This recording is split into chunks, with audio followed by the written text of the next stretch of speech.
আল্লাহ রাব্বুল আলামিনের উপরে যে মহান আল্লাহ রাব্বুল আলামিন আমাদের সকলে উপস্থিত হওয়ার তৌফিক দান করেছেন। সে মহান জাতীয় রাজনীতিতে আমি দীর্ঘদিন রাজনীতি করেছি। আমার প্রত্যাশা আমি এখানে আগামী দিনে ইনশাল্লাহ নির্বাচন করব।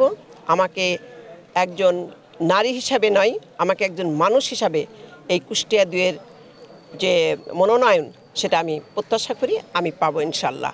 আর জাতীয় রাজনীতিতে এখন আমার দল আগামী দিনে ক্ষমতায় আসবে, আমরা সেই প্রত্যাশা করি। বর্তমান যে তত্ত্বাবধায়ক সরকার, ওনার উচিত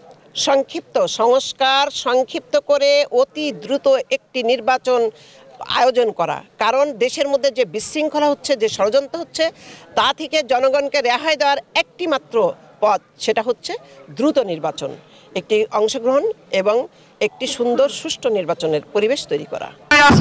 এই পর্যায়ে আপনাদের মাঝে বক্তব্য রাখবেন বিএনপি জাতীয় নির্বাহী কমিটির করতে চাই আগামী নির্বাচনে ইনশাআল্লাহ। আমি আশা করব আপনারা আমি যে বাজার সিন্ডিকেট 30 দফা ঘোষণা করেছে, আগামী দিনে আমরা গোপনে যদি খাই আমাদের আত্মীয় স্বজনের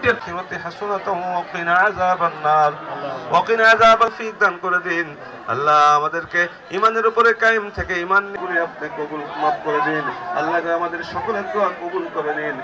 ইল্লাল্লাহু মুহাম্মাদুর রাসূলুল্লাহ। আসসালামু